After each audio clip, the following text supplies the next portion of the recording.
Hello, everybody. Welcome to round two, ding, ding, ding, Episode of dos. Gong Labs Live.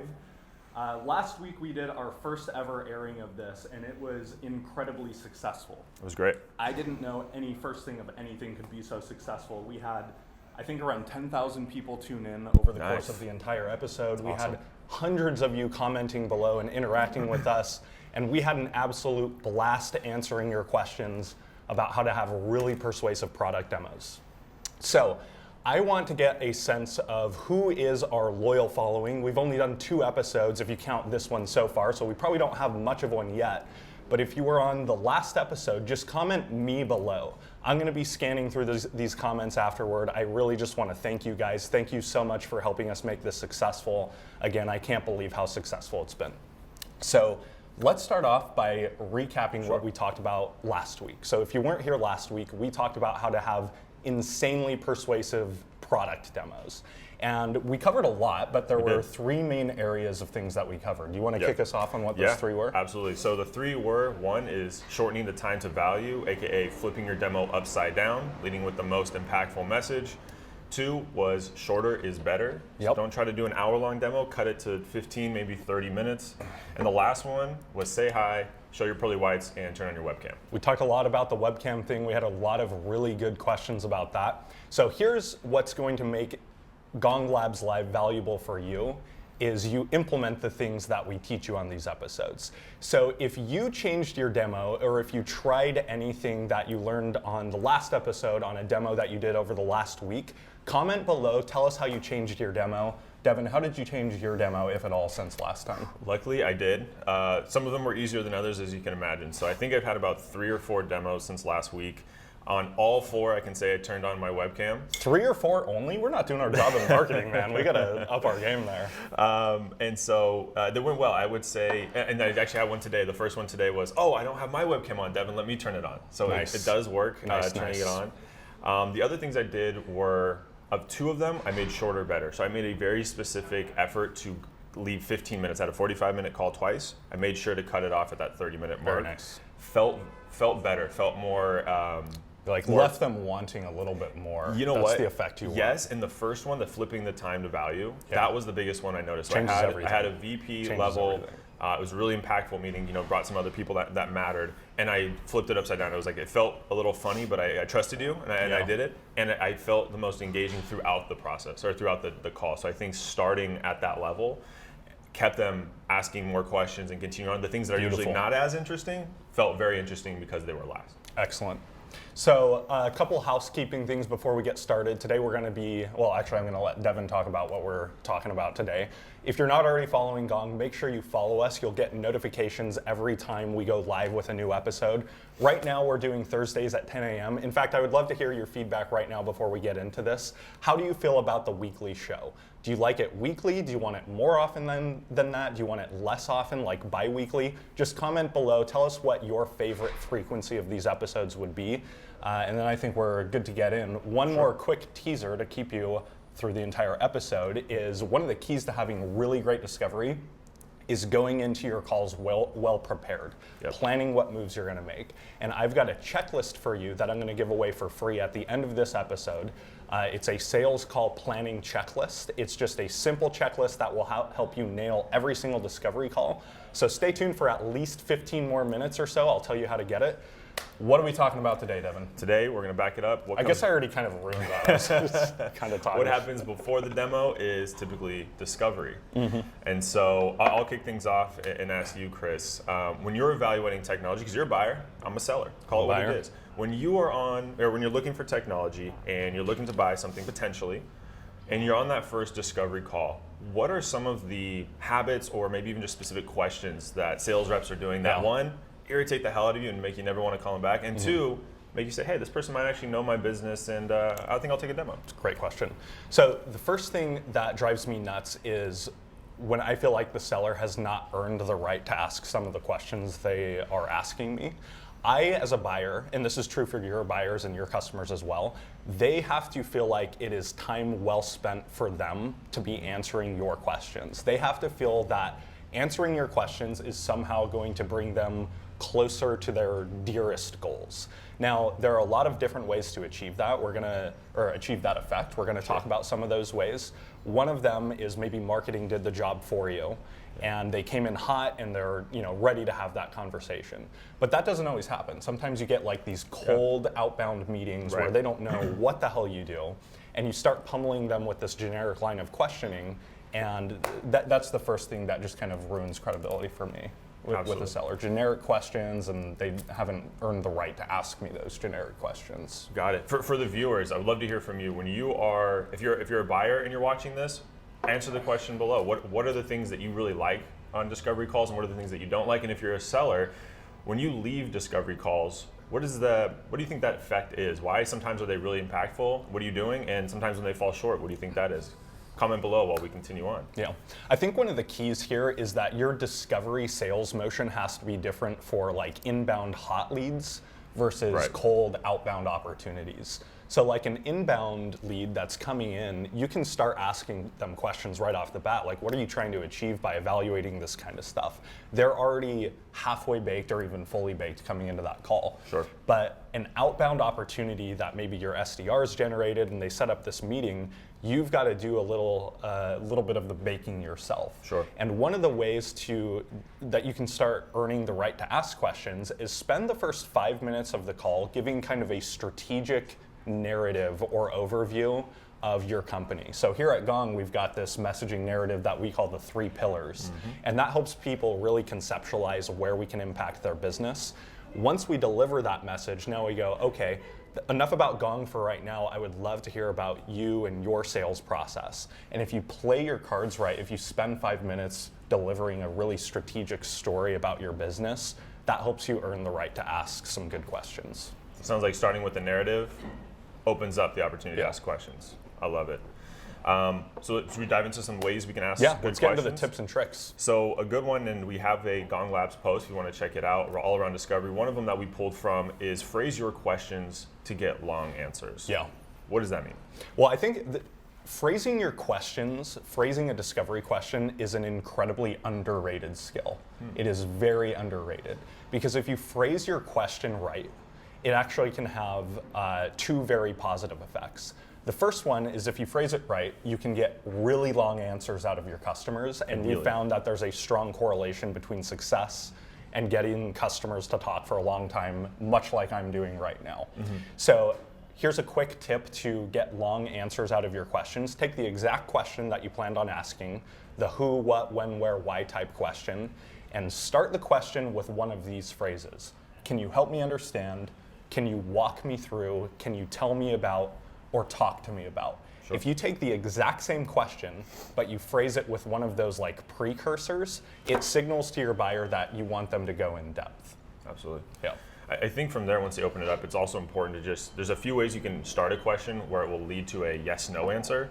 And there's questions that you can follow up that will lead to a more open-ended answer. Yeah. I always coach reps, and myself included, is if it starts with do, it's probably a yes/no. Like, do you use this? Yeah. Do you do that? Yes, no. Versus what and how questions naturally open up the conversation. If I ask you, how are you doing something today? There's a yes/no answer just won't work. Yeah. Now, there are other, there's another important benefit of phrasing your questions intelligently, and that is it communicates to your buyer that you are a trusted advisor. You're a competent professional. So here's an example. If I'm doing a discovery call at Gong, which actually does happen now and then, I work in product marketing, but sometimes, I'm on the front line selling. One question I could ask that I don't is, what's your sales process? Why don't I ask that? Because it's really trite. It sounds like I didn't do any preparation. It feels like a pickaxe. Like if you're asked that question, it feels a little bit like a pickaxe, like somebody's like picking at you a little bit. You also kind of should know that answer, I feel like, to a degree. Well, there's a way you can phrase it that communicates that you are a trusted advisor. So take the same question and turn it into this. can you walk me through your sales process from first contact to close? That is the exact same question fundamentally, but it sounds so much different. The second one sounds like an expert is asking it, or only an expert could think to ask a question like that. The first one just sounds like trite lack of preparation, even though we're talking about the same question. And I think too, you're not looking really for just the sales process. You're looking, in this example, you're looking for the nuances in that sales process to understand their business better. Yeah. So comment below right now. I want to hear some of your favorite discovery call questions. And I realize a lot of those are going to be specific to your business, but I think it's really going to help our group here if we can see the questions that everybody else is asking. We're going to be able to take this stuff, modify it to our own business, and really start hitting our discovery calls out of the park. So comment below right now. I always do this finger thing. It's like I should be Billy Mays selling some infomercial product. But do it. Comment below right now with your favorite discovery question, and let's share some ideas. Let's really get better at this. I think the next thing we want to talk about here, unless you have something else planned, is mirroring, and I think we'll get into labeling as well. Do you want to talk about what those concepts are?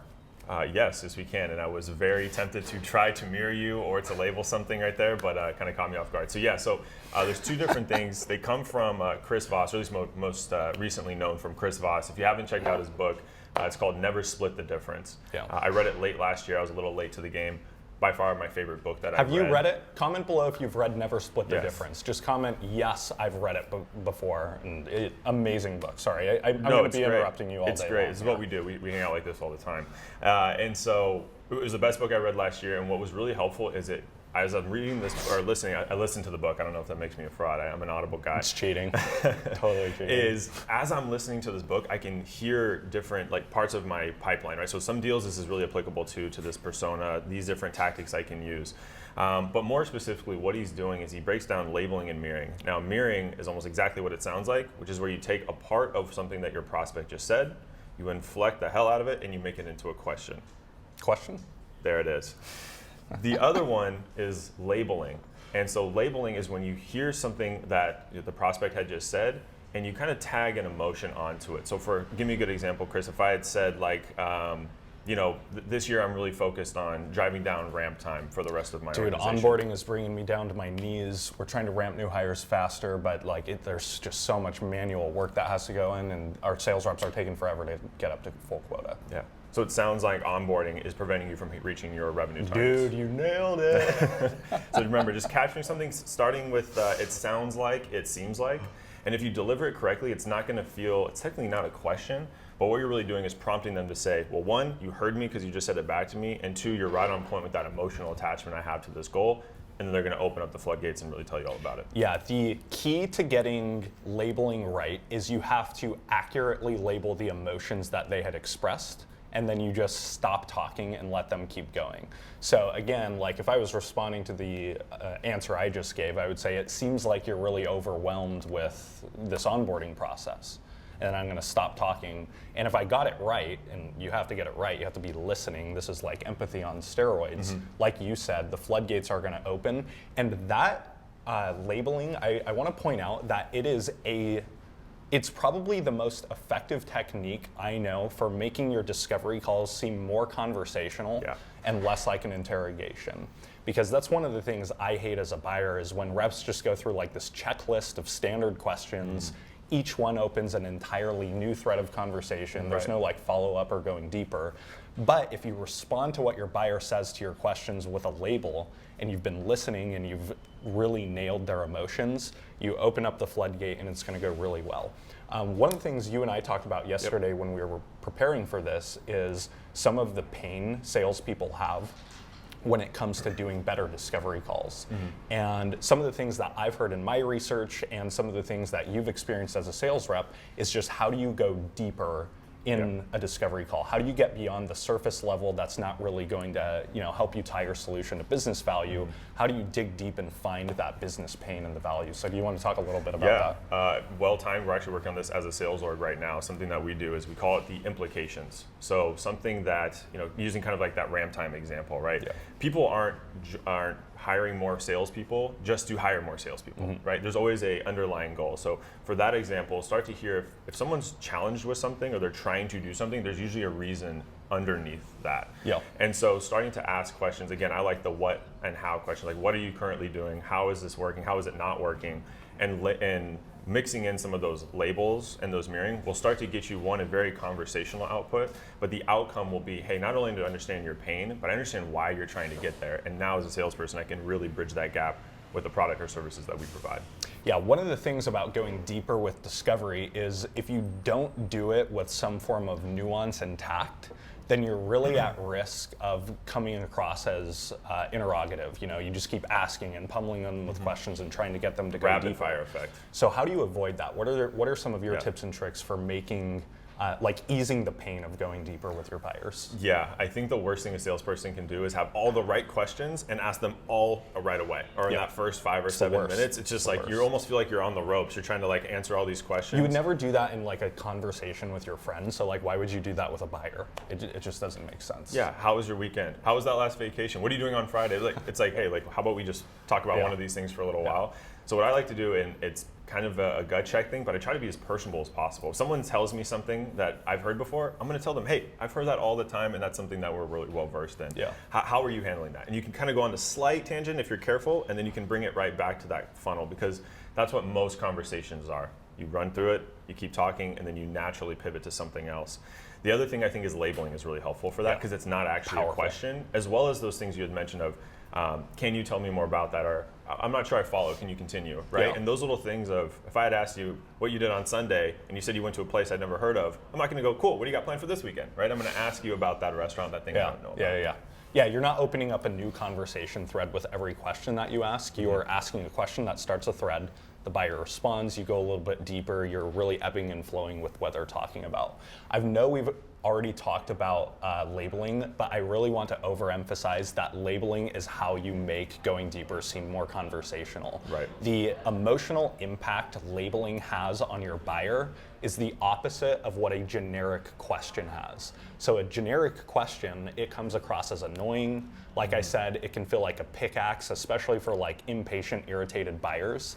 But if you ask a question, they respond for 20 or 30 seconds, and you say, it seems like you're really frustrated with XYZ, they emotionally sigh in relief. Right. The effect is amazing. They've probably never experienced that before, because nobody does that. Nobody's thinking in terms of empathy, let alone labeling that empathy out loud. I think something you might hear too, and humble brag, I had it today where I used a label. I used it, I hadn't used it probably since last episode, but I labeled it, and then I asked a follow-up question. And I think there's a really good cue that you can hear, which was, that's a really good question. I hadn't thought of it that way. And then that's also a great way, I think, to get some, kind of earn that respect as a business advisor, not just a sales rep who's trying to rapid fire. Yeah, seems like you're sold on labeling. I'm pretty sold on labeling. I don't know if you caught that, but I just labeled Devin. I don't think it was done in the best way possible, but look, I'm practicing, okay. Absolutely. It seems like do we have anything else to cover before we... We've got one more subject. We got one more subject. Before we do, go ahead and comment, and we'll take questions at the end if we get a few. So get those prepared. Go ahead and say, what is the most challenging part of your discovery? It could be something maybe it's a product specific thing, maybe the awareness that your company is working on, maybe it's just you 10 years in the game and you're just finding another way to get better. Go ahead and comment below what the toughest part is, or any questions that you have for us, and we'll answer them in a moment here. The last part, which kind of goes almost against everything that we've been saying, is when do you not ask questions? Yes. Yeah. I think there's a very specific time and place. Do you want me to answer that, or do you want to answer it? Well, I think, so I'm going to give the data, and then you give the real world scenario. Let's do it.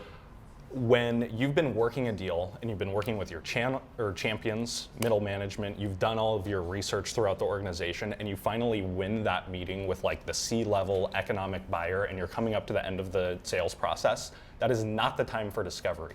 You should have already done the groundwork for discovery.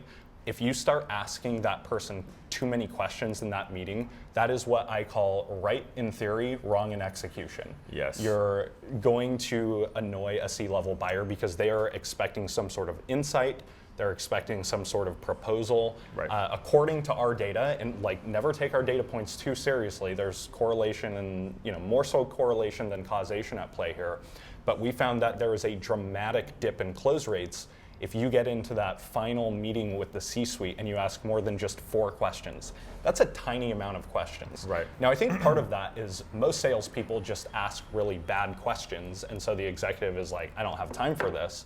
but it's also just the wrong time and the wrong place to be doing discovery. You've already done that up front. So what's your reaction to that when we publish that research for the first time? I think you have to place the amount of questions and where in your funnel, right? If you get the first call and it's an SVP, I bet you can probably earn more than 4 questions because you're early in the process. Yeah. I've gotten smacked in the face, ran into a brick wall a few times here where I'm like, cool, I've got this sweet meeting, there's all the players at stake, I've got these awesome discovery questions, and I get through 3 and I have no idea why I was just rudely cut off because I'm not presenting any value. Yeah. And what I learned was that I didn't earn the right yet, no. And what it is typically you're starting with a lower mid-level person. It is your job and that person's job to coach you to be prepared for that meeting. That and like the mid-level person, doing discovery with them is just more productive anyway because they're closer to the problem. Sure. They understand it. Right. An executive, like if you go to a Fortune 500 company and ask the CIO or like VP of marketing, what are the problems that are happening in the execution trenches, they're far removed from that stuff. Yeah. And so what I recommend is kind of like, okay, so then what is, and I had this happen next, I think it's next Thursday, I have a very big meeting with the decision maker and procurement. Yeah. Not the time to ask questions. No. And so what I did is I scheduled a meeting with my champion 2 days before, 15 to 30 minutes, and it's prepping. Hey, what does these people care about? What should I do? What should I not do? That is how you do discovery. Yes, and start to figure out. So now when I go into that meeting, the only questions I'm asking is how your day went. Yeah. And a little bit of rapport, and then I'm going to get right into, hey, this is what I've heard is important today. Is that aligned? And then we're going to get right into it, and you're just in presenting value mode. Now you can always do some questions throughout it, but never really, in my opinion, in the very beginning. I think one of the final messages I would like to leave everybody with is there is a right time and a right place for just about every sales technique. You cannot just like mass apply everything to the entire buyer's journey or to every buyer in the process. Not every technique, but most techniques have a time and place for you to execute on them, and you have to figure out when that is. Maybe we'll talk about that in the next episode. I haven't really planned out what that's going to be, but stay tuned next week. Are we ready to? We got a couple questions. Yeah, Let's take them. So I asked, what's the toughest part of discovery for you? And we've got a few answers here. So we'll touch on them briefly, and if it makes sense, we can always jump into another episode and cover more. The first one is next steps. I've got an idea here, but do you want to jump in? Well, what's the question? So the question was, what's the toughest part of your discovery? And I'm just getting answers, so we can kind of address it. I have an idea for next steps. How about I do the buyer and you can do the receipt? I'll do the selling and you can do the buyer's response. Yeah. So I have some good thoughts on this. You start and then I'll get into it. So for me, for next steps is I think there's sometimes reps can struggle with how do I go from that great discovery conversation to there's 3 minutes left on the calendar and I need to flip this into a next step. Yeah. What I like to do is I recap, and that's a great chance to do a label, and it's a much wider label. It's say, hey, it sounds like we have a great use case here. You're focused on X and Y. Boom. We discovered how we can do that. I'd love to show you and the stakeholders on a demo meeting next week, assuming that's the next part of your sales funnel. That is a really good way to shift. We're not talking about discovery anymore. We're now driving next steps. I also don't ask what time works. I go like this. Hey, Chris, I'm going to open up my calendar right now. What time works best for you on Thursday? Yeah. Not, do you want to have a demo? Don't put it in their court. You just labeled a great use case. You just had a great discovery call. Push forward. Yeah. I think the way I like to close on next steps after a discovery is I start with this phrase. I say, based on what you told me, and then I just say something that validates and whets their appetite to see a demo. So I'll say, based on what you told me, you're absolutely going to love to see a demo of Gong. And then I insert like 3 value prop sentences that really are going to get them excited about that meeting. So based on what you told me, you're really going to love Gong. I suggest we schedule a demo so you can judge this for yourself. You're going to learn 3 things. You're going to learn how you're going to ramp your new hires much, much faster. You're going to learn how to bring greater time efficiency to your coaching efforts, and then insert a 3rd one. So those 3 bullet points are important. They have to be based on what your buyer said during discovery. These shouldn't be just like generic things that you say on every single call. The last thing I'll say is, do you have your calendar handy? It's a really slick and easy closing line. It's literally never not worked for me as long as the discovery It insinuates call the obvious. We all know we're headed there. And if the call went well and they heard value, it's not pulling teeth. Yeah. You did a good job. We move on. Yep. All right. Last question. I'm going to kind of combine 2 of them because I think the answer is relative. So next toughest part number 2, getting the truth about how they make decisions. Everyone blows their own trumpet and self-importance. That's a tricky one. The other one is understanding the level of person you're dealing with. Being strategic with someone who is tactical equals an awkward conversation that doesn't land. So there's a few things here, and I'll give my gut is This is where multi-threading, I think, becomes really important because you can start to hear different responses to the same question. And by that I mean, like you said, the person in the trenches, that person's director, and then the VP running the whole show, the same question is going to get slightly different answers. And so what you can do is start to triangulate the truth. When you ask the same questions and get different answers, you know that there's something missing. If you're starting to get all the same answers, then you know you're probably on the right track. And I think you'll get into the same thing of look at not just someone's title, because that can be misleading. Ask how they interact with the business and that you guys impact. So, for example, if you're starting with someone probably director lower, start with those more tactical questions, and you can kind of hear how they answer. And if you ask a strategic question, get one. If you don't get an answer, they can't answer it, then you're probably on a lower level person, which is fine, but you know that same question is what you should ask when you go up the ladder. So I know you're writing a blog post about multi-threading. Are you going to include this triangulating insight in there? Because I think that is powerful. I've never heard you talk about that Sounds like I should. Yeah, I think you should. I don't have much more to add. I think you just nailed it. I think the one other thing I would add is you will get delegated to the person you sound like in the buying organization. So if you're talking to somebody strategic and you're talking tactical, they're going to punt you down. But sometimes the opposite can happen, where you're like low in the organization and you're talking strategic or strategically, not so much that it's like totally over their head, but they're starting to think, oh man, this guy or this gal needs to be introduced to my boss, and I would be proud to introduce this person to my boss because he speaks his or her language. So you will get delegated up or down to the person you sound like the most within their organization. We are at time, and I know there's a couple more questions. So we'll bring that back on the next time. Sounds like we might have our next episode. But again, as always, if you have something that you want us to cover, put it in the comment bar. We want to hear from you, so we're making sure that we're delivering what matters most. Yeah, and here's how to get this sales call planning checklist that I alluded to at the beginning of this episode. So comment below. I'm going to actually make you comment an entire string of words instead of just one word like I usually do. Say, give me the checklist. Comment right now, say, give me the checklist. I'm going to give you the sales call planning checklist for free. You don't have to fill out a form, nothing like that. You might have to give me till the end of the day or maybe even tomorrow to respond to this kind of stuff. But comment in the comments right now, say, give me the checklist. I'll send it over to you. It's all yours. No strings attached. Love that. All right, that is our time for today. So next week, Thursday, 10 a.m. Pacific. We forgot to tell you guys it was Pacific time last time. We just said 10 a.m. assuming everybody's in Pacific time. So we'll be there next time. Anything else? No, that's everything. Thank you so much for tuning in. We can't wait to talk to you next week. See ya.